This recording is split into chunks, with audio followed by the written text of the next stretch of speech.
एक सुनहरी सुबह जंगल के राजा शेर ने एक बड़ी घोषणा की। इस साल का जंगल मेला अब तक का सबसे बड़ा और सबसे मजेदार होगा। पूरा जंगल खुशी से गूंज उठा। लेकिन यह मेला बाकी मेलों से अलग था। इस बार खास प्रतियोगिताएं होंगी और हर कोई हिस्सा ले सकता था। फुर्तीला खरगोश खुशी से उछल पड़ा। वह इधर उधर दौड़ता हुआ बोला, तेज दौड़ना मेरा काम है। उसे पता था कि दौड़ होगी और वह पहले ही सोच रहा था कि वह जरूर जीतेगा। मौना तोता एक टहनी पर बैठा गा रहा था, कविता और तुकबंदी दोहरा रहा था। वह चहकते हुए बोला, मैं हूं रंगीन बातों का राजा। शांत हाथी जंगल में धीरे धीरे चलता हुआ सबकी मदद कर रहा था। वह हमेशा कहता, धीरे धीरे ही तो मजा है। वह कभी भी हड़बड़ी नहीं करता था। चंचल बंदर पेड़ से पेड़ झूलता रहा, बेलों से फिसलता और हंसता बोला, कूदना ही मेरा जीवन है। वह बाधा दौड़ के लिए बहुत उत्साहित था और एक शांत कोने में बैठी थी समझदार लोमड़ी। वह सबको ध्यान से देख रही थी। जब कोई उससे सलाह मांगता, वह कहती, सोचो समझो फिर बोलो। हर जानवर ने अपनी अपनी तरह से तैयारी शुरू की। फुर्तीला खरगोश खूब गाजर खाता और पहाड़ियों पर दौड़ लगाता। मौना तोता नई कविताएं, चुटकुले और पहेलियां याद करता।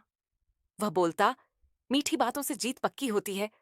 शांत हाथी अपने सूंड से भारी लकड़ियां उठाता, ताकत बढ़ाने के लिए। दूसरे जानवर जब उसके पास से दौड़ते निकल जाते, वह मुस्कुराकर कहता, धीरे धीरे ही तो मजा है। चंचल बंदर बांस के घेरों से कूदता और पेड़ों पर लटकता। समझदार लोमड़ी बस सब कुछ देखती रही। एक दिन वह सबको बुलाकर बोली, मैला जीतने के लिए नहीं, कुछ सीखने, मदद करने और मस्ती करने के लिए होता है।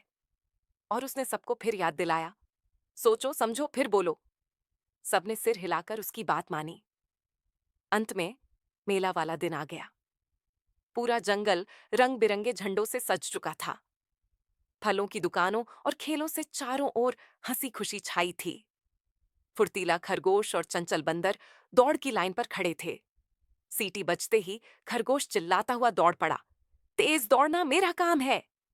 अचानक बंदर एक गड्ढे में गिर पड़ा और चिल्लाया। खरगोश ने उसकी आवाज सुनी, रुक गया और वापस लौटा। उसने धीरे से बंदर को बाहर निकाला। भीड़ चकित रह गई। खरगोश ने दौड़ में जीतने का मौका छोड़ दिया, एक दोस्त की मदद के लिए। दोनों को एक खास इनाम मिला, तेजी के लिए नहीं, बल्कि दयालुता और टीम वर्क के लिए। मौना तोता मंच पर उड़कर गया, अपने रंग बिरंगे पंख फड़फड़ाए और बोला, मैं हूं रंगीन बातों का राजा। उसने मजेदार कहानियां सुनाई, कविताएं गाईं और सबको खूब हंसाया। फिर उसने एक समझदारी की बात भी कही, सोचो समझो फिर बोलो। सबने खूब तालियां बजाईं। मौना ने सिर्फ मनोरंजन नहीं किया, बल्कि सिखाया भी। फिर आया शांत हाथी का नंबर। वह धीरे धीरे उस जगह पहुंचा जहां भारी लकड़ियां रखी थीं। दूसरे जानवर जल्दी में थे और थक गए। हाथी ने एक एक लकड़ी उठाई, गुनगुनाते हुए, धीरे धीरे ही तो मजा है। अंत में उसी ने सबसे ज्यादा उठाया, बिना थके, बिना चोट खाए। उसे मिला धैर्य और शक्ति का पुरस्कार।